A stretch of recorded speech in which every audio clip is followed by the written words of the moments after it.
Welcome to the Kingdom Educators Podcast, where we empower Christian teachers to grab a hold of heaven's hope-filled perspective so you can activate transformational impact in your classroom and community. I'm your host, Jessica Glover, and I warmly welcome you to wake up to your strategic placement as a kingdom educator, anointed by the Creator and equipped by all of heaven to release the radical goodness of God that will transform lives and reshape education.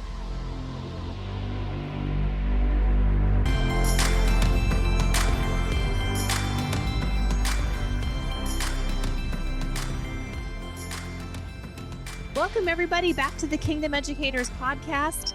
Today, I have a very special guest with me, Joel Penton, who's founder and CEO of LifeWise Academy. Raise your hand if you've heard about LifeWise. I heard about them about a year and a half ago and was so excited about Bible education coming to schools or kids leaving campus during the school day to come get Bible education. And so we're going to talk a little bit about that today and how you can get involved. But first, I want to share a little bit more about Joel because he's got a special background and what brought him to LifeWise. And we'll have him share a little bit more personally in a little bit as well.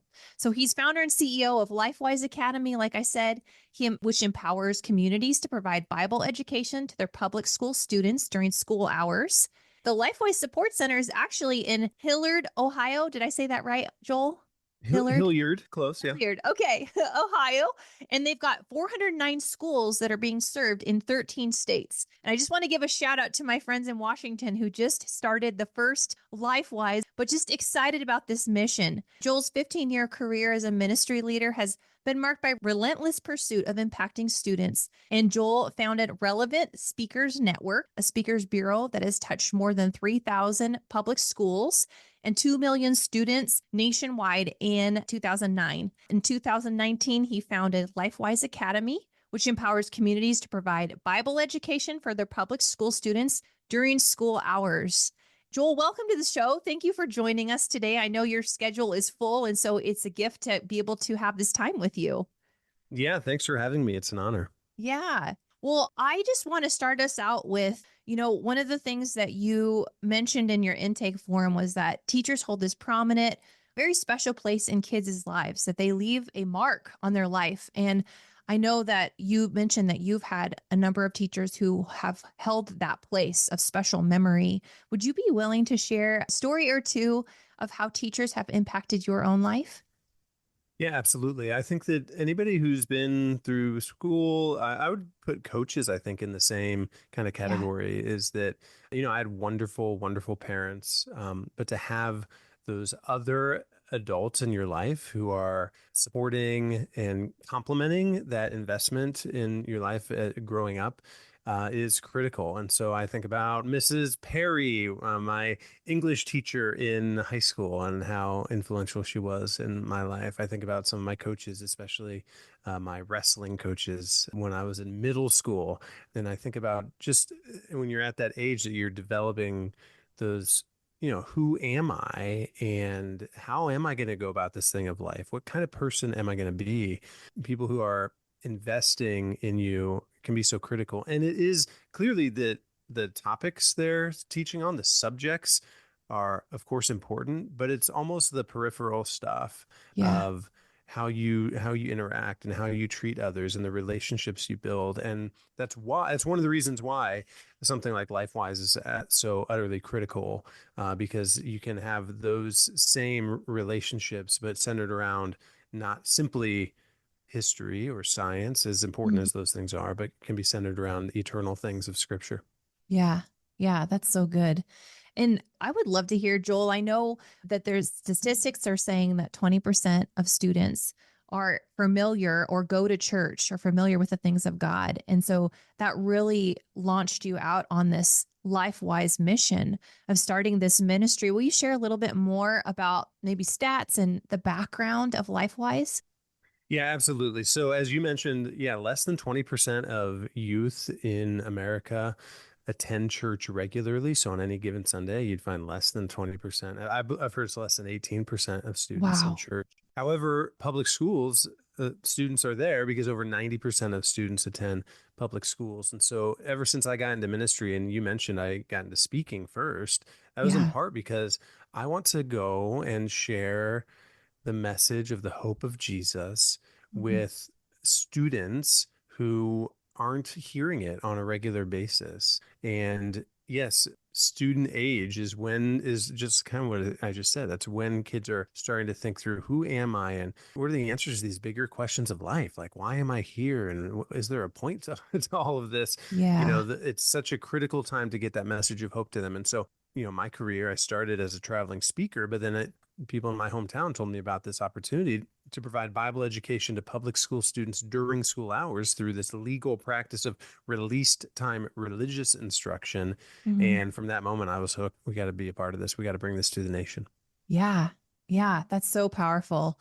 And I think about even our kids who they've grown up knowing the gospel, but aren't even sure how to share it. And I think even LifeWise being a presence on a campus or being an option even encourages them beyond maybe knowing that they have a Christian teacher, but being able to Correct. encourage them to share the gospel themselves with one another and that opportunity coming about more easily. There's no question. So sadly, our society has sought to, by and large, has sought to marginalize matters of faith and, Yeah. keep that in the corner, keep it just Sunday morning. Like it shouldn't spill into other aspects of life. But Christians know that no way. I mean, our faith encompasses every aspect of who we are.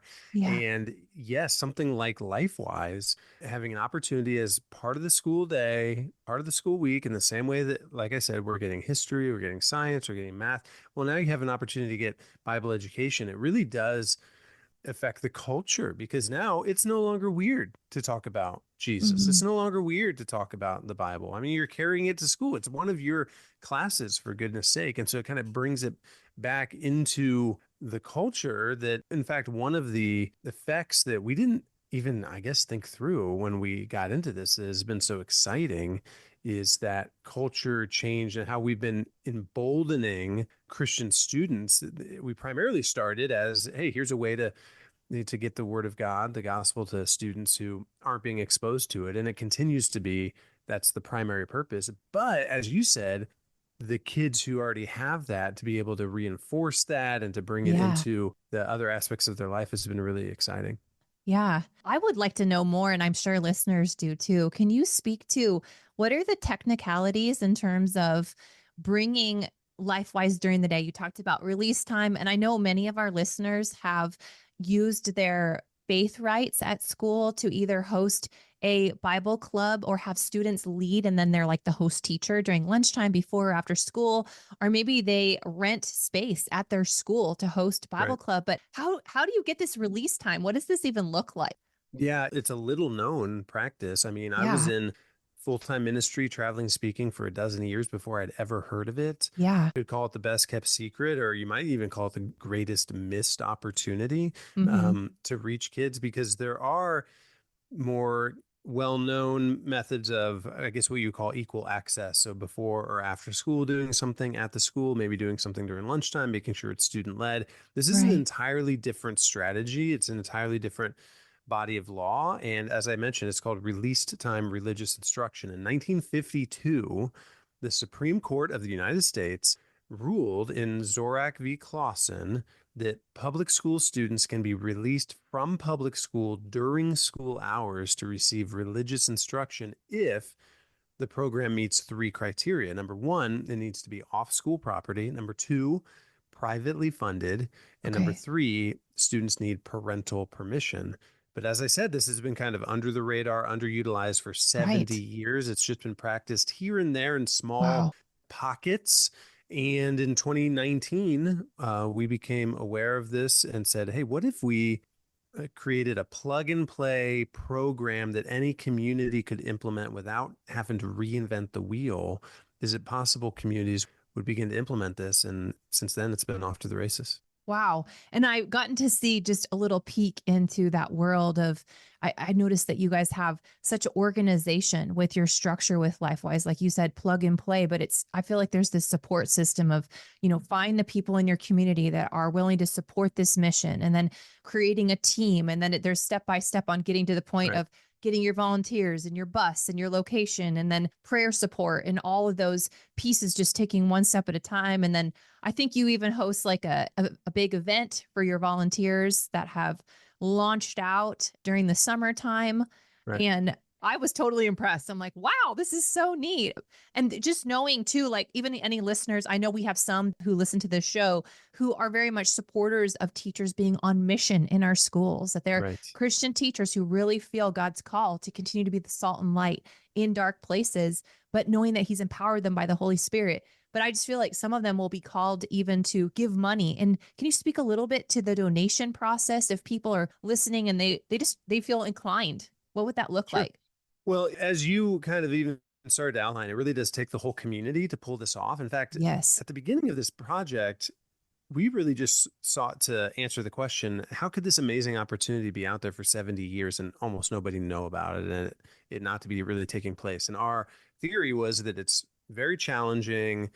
It's just a lot to pull off. So what if we put in place all that infrastructure that you were beginning to outline Yeah. so that it's just easier so that people can just pick up the tools that have already been built and integrate the systems. And so anybody in any community can get involved, all the way from signing what we call a community interest list, which is like a petition to say, yes, we want this in our community, to joining a steering committee, to being a volunteer or a LifeWise teacher. But certainly if you are an educator of your local public school, you're likely not going to also at the same time be a teacher in the LifeWise program, but you can be involved by spreading the word. And as you said, donating. At LifeWise, we have kind of a sponsor a student strategy. It costs about $30 a month per Okay. student to provide this program. And so we have people all over the country that jump on our website and they either find a local public school, maybe it's a school near them, maybe it's a school in their state, or maybe they just say, hey,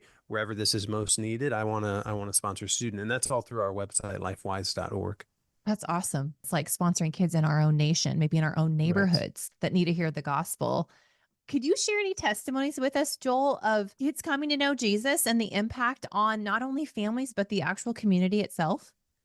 Oh, yeah. Well, we hear the stories come in every week, and they're just so fun to read, all the way from kids who clearly had never been exposed to the Bible at all, Hmm. but their parents get the flyer. They think, hey, this couldn't hurt. This is this will broaden my child's horizons, and so they sign them up. And we have kids that are walking into churches and they're saying, is this a church? I've never been to a church before. Or we had a kid Wow. on a bus recently saying, hey, I don't know what LifeWise is. My parents signed me up.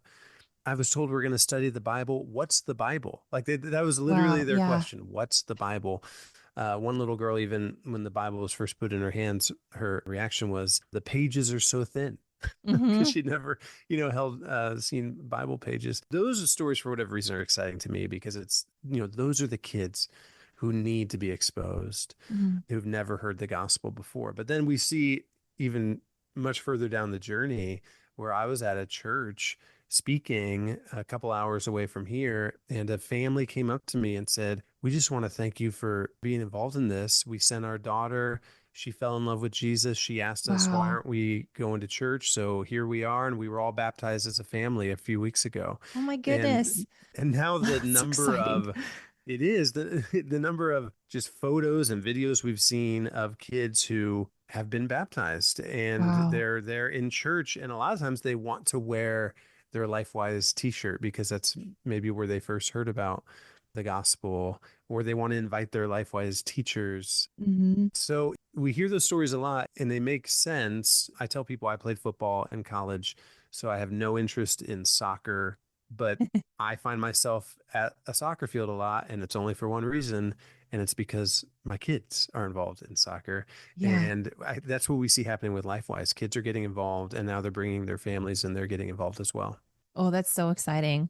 Man, my mind's just whirling with people just having hearts for different areas to be involved in and the impact that it can have on not only kids getting introduced to the gospel, but like having a relationship with Jesus and then hearing his voice for the first time and even having troubled families like come into Yeah. breakthrough. It's really exciting. So, how could Kingdom educators, we really have a heart here to equip teachers that are, on mission, like I said earlier, but to really engage with the voice of God, to follow his leading in their classrooms to be salt and light.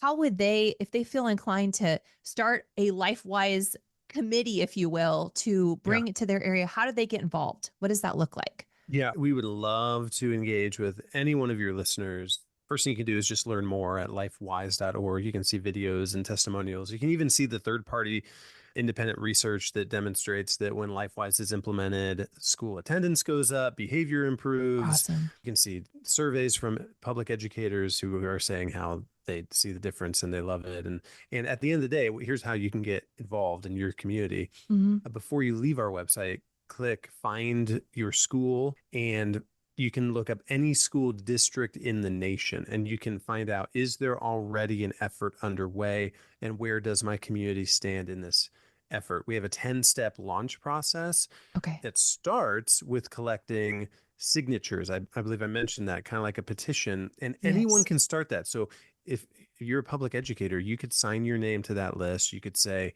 I think this would be great for our community. You could post that on Facebook, send it to friends, say, at the end of the day, I'm probably not going to be the director or the teacher or even on the board, but I know this would be good for my students. And so you can start circulating that. It takes 50 signatures to get started. We like to see 50 people in town raising their hand saying, yeah, we'd love this for our community. At that point, we start building the steering committee and putting together the plan, but it starts with those signatures and anybody can get that ball rolling. Okay, that's awesome. I'm excited about the opportunity of getting more of the word out, Joel, and just making this program known, because 13 states, let's grow it to all of them. Yeah, well, I have to tell you, Jessica, things are happening so fast that actually now reverse those numbers. We are Ooh, confirmed to serve schools in 31 states. oh my gosh, wow. And we're now confirmed. Now, we haven't launched yet, but Okay, that means that we have a plan, we have people in place, and we've talked to the school, and we have a start date and everything. okay, So it's going to happen. yeah, But now I think over half of those, they're already up and running. And we're confirmed now in over 600 schools. So it's just growing very, very rapidly, but it's yeah. because local people are saying, we want this for our local students. Well, I really love it. And I guess I just have one more question for you. How long is the program and how often does it happen during the week? Great question. It's very natural for teachers to ask this because, when do you do it? How does it Right. even work? Each student, right? Each student receives LifeWise one time per week for about Okay. 45 minutes or so, about what a class period is. And then we work with the school to determine what works best for everybody. So sometimes they're using lunch and recess. And so maybe you have the first graders on Monday and the second graders on Tuesday and the third, et cetera. Other times they're utilizing a time like a library time that is a non-graded time that they'll work into that rotation, or maybe sometimes there's already an opening in the specials rotation of art and music and gym class, that type of thing. And so it really depends. Again, now we've done it a few hundred times over, Uh-huh. we've seen some trends, and we can sit with schools and look at their schedule and give them some options. What we find is that where there's a will, there's a way, and Hmm. the logistics can be worked out. Well, I just really appreciate the heart behind LifeWise and you taking a risk with Jesus to step out in faith to begin this ministry, because, it just feels like there's more and more Christians are getting pulled out to go to private or homeschool situations. And the kids that are still going to public school still really need to hear the gospel and be connected or rub shoulders with people who know Jesus. And so this is just a Right. neat way to bring that in. And I love how you have the facts written down about attendance improving, which I know in our local school district, I've been on the board at one of the schools, and that's one of their biggest challenges is Right. attendance. But really, if we think about it, if kids know their purpose and their destiny, they're going to be more inclined to give more during the day because they have some perspective and hope. And so even just having that opportunity once a week could be so powerfully transformative. Absolutely. Well, thank you for the encouragement. Yeah, it's Yeah. the Lord's been the one who's doing it, and so we're excited to be along for the ride. Well, thank you again, Joel, for your time today and to share about this amazing ministry. And again, folks, I will put information that Joel gave you as far as contacting and reaching out to lifewise.org and their resources in the show notes. And if you have questions, you can reach directly out to them because they've got some neat things available on their website.